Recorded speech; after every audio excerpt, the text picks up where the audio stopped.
पर आसीन, आज शायद संयोग की बात है, मैं भी कबड्डी की खिलाड़ी हूँ, तो बहुत ज़्यादा संतोष हो रहा है। आदरणीय सुमित्रा जी, डॉक्टर मंजू जी, नर्मदा जी और इस सभागार में उपस्थित सभी मान्यवर बंधु भगिनी, सभी को मेरा सादर प्रणाम। सवाई जयसिंह द्वारा निर्मित इस गुलाबी नगरी में, जिसको यूनेस्को ने वर्ल्ड हेरिटेज सिटी का दर्जा दिया है, ऐसे भारत के स्वर्णिम त्रिभुज की एक नगरी जयपुर महानगरी में आप सभी का अभिनंदन है। धरती धोरारी, धरती रानी रानी री, धरती अमृता देवी री, और आज कहूंगी धरती सुमित्रा री।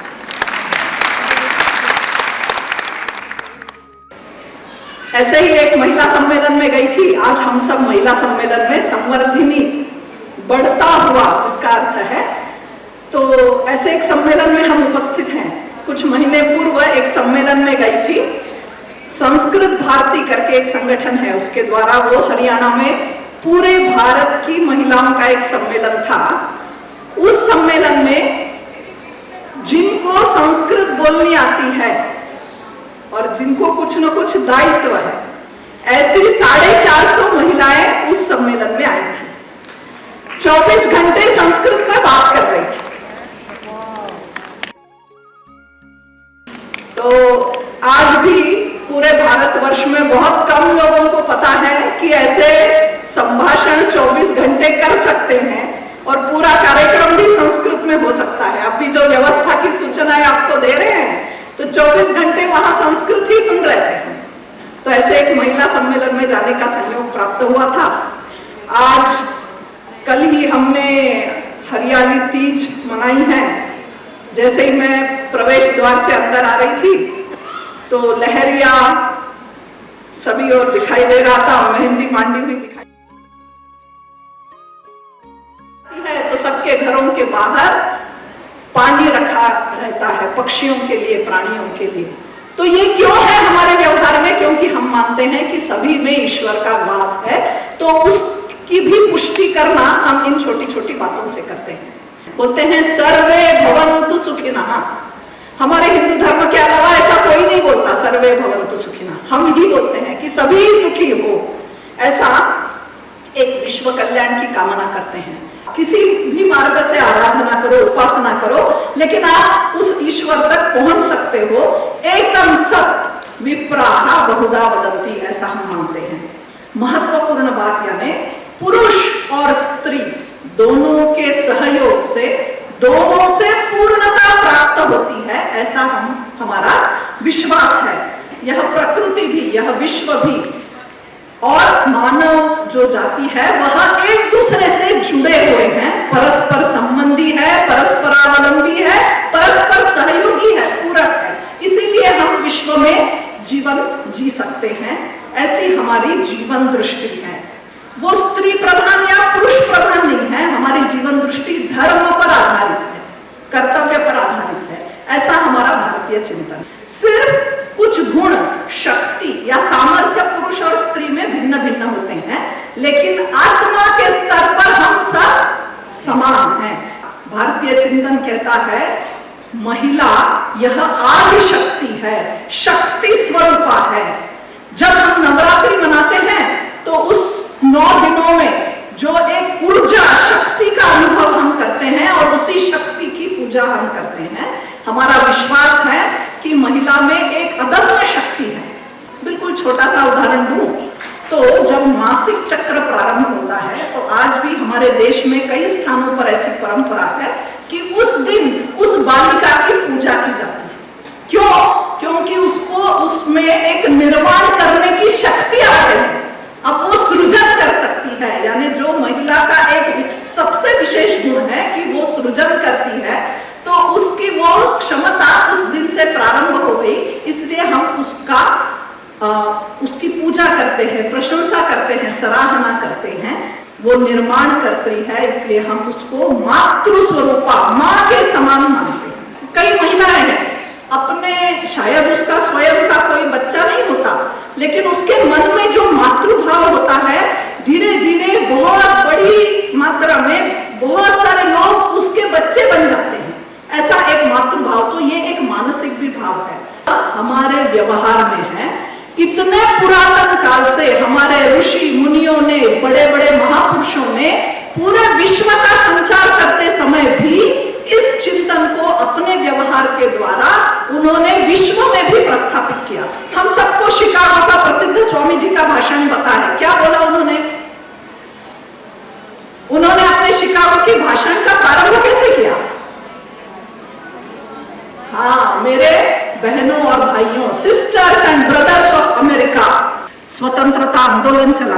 स्वतंत्रता आंदोलन में भी कई महिलाओं ने बलिदान किया और बहुत महत्वपूर्ण योगदान महिलाओं का भी रहा। इतना ही नहीं, हमारा जो संविधान है, तो संविधान के निर्माण में भी महिलाओं की भूमिका है।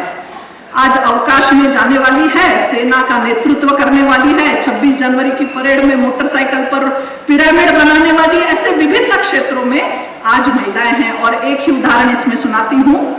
एक कमला प्रसाद विशेषर नाम की एक बिहार की महिला, त्रिनिदाद एंड टोबैगो नाम का विश्व का एक देश है, वहां की राष्ट्राध्यक्षा बनी। राष्ट्राध्यक्षा बनने के बाद उसने एक इच्छा व्यक्त की और वो भारत का उसका जो मूल गांव है, तो वो मूल गांव में मिलने के लिए आई थी। देखो, हाँ, वहां की सर्वोच्च, राष्ट्र की सर्वोच्च पद पर आसीन वो अपने देश में आई और उसके गांव में जब गई, लोगों को पता चला कि ये एक देश की सबसे बड़े पद पर है, तो आप अनुमान नहीं कर सकते, वहां 25-30 हजार लोग एकत्रित हुए उस कमला प्रसाद विशेषर को देखने के लिए। तब प्रतिभाताई पाटिल अपनी राष्ट्रपति जी थी, उनको उन्होंने झुककर प्रणाम किया, ये कमला प्रसाद विशेषर ने अपनी राष्ट्रपति जी को। तो इस प्रकार के आज उदाहरण सिर्फ भारत देश में नहीं, हमें पूरे विश्व में भी दिखाई देते हैं, लेकिन अभी व्यवहार में ये नहीं दिखाई दे रहा है। बाल विवाह भी हो रहे हैं, विधवा के प्रति भेदाभेद की दृष्टि है, दहेज प्रथा है, घरेलू हिंसाचार है। अब इस सब को देखते हुए हमारी आज भूमिका क्या है? हम यहाँ जो आज हर एक जन इतना समय देकर आकर बैठे हैं, तो आप सबसे आग्रह है, आप सबसे आह्वान है कि इस चिंतन को समाज तक हमें ले जाए। समाज तक ले जाने के लिए सबसे पहले मैं मेरे परिवार में माँ के प्रति, महिला के प्रति देखने का एक सम्मान पूर्वक दृष्टिकोण मैं मेरे परिवार में सबसे पहले स्थापित करूं। मेरे परिवार का हर सदस्य अगर उसका सम्मान करेगा, तो समाज में जाकर वो महिलाओं का सम्मान करेगा। तो इस प्रकार की एक दृष्टि हम अपने परिवार में पैदा करें। हम कौन हैं? हम स्वयं को जानने का प्रयास करें, अपने शक्ति को, अपने सामर्थ्य को जानने का प्रयास करें। आज बहुत सारी महिलाएं हैं कि जो, अरे ये क्या स्त्री का जन्म है, उन 4 दिनों में तो लगता ही है। मैं बिल्कुल सहमत हूं आपसे, है ना? उन 4 दिनों में शायद हर एक के मन में एक बार तो वो भावना आती होगी, अरे कहां से ये महिला का अपने को जन्म मिल गया, लेकिन वो तात्कालिक है।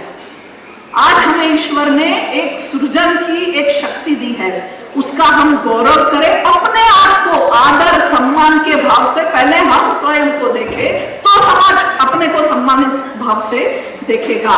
तो हम अपने स्वयं को पहचानें, अपने बच्चों को माँ के प्रति देखने की दृष्टि, एक सकारात्मक दृष्टि हम निर्माण करें। अपना लड़का हो या लड़की हो, मोदी जी ने एक भाषण में कहा था, अपना बेटा अगर घर में देरी से आता है तो पूछते हो क्या क्यों देर हुई? बेटी को तो तुरंत पूछते हो। तो लड़का लड़की के प्रति एक समभाव, समदृष्टि रखने की आज आवश्यकता है। मैं किसी की कन्या हूं, किसी की भगिनी हूं, किसी की पत्नी हूं, किसी की माँ हूं, तो आज अपने कर्तव्य का पालन हमें करना आवश्यक है। हम जहां भी जाते हैं, रिश्तेदारों में जाते हैं, नौकरी व्यवसाय करने जाते हैं, तो वहां स्त्री को सम्मान के दृष्टि से देखा जाता है ना? वो अगर नहीं देखा जा रहा, तो हमने उस प्रकार का भाव और वातावरण वहां निर्माण करने की आवश्यकता है। स्त्री भ्रूण हत्या, हम सब लोग जानते होंगे, पिपलंत्री नाम का राजस्थान का गांव है।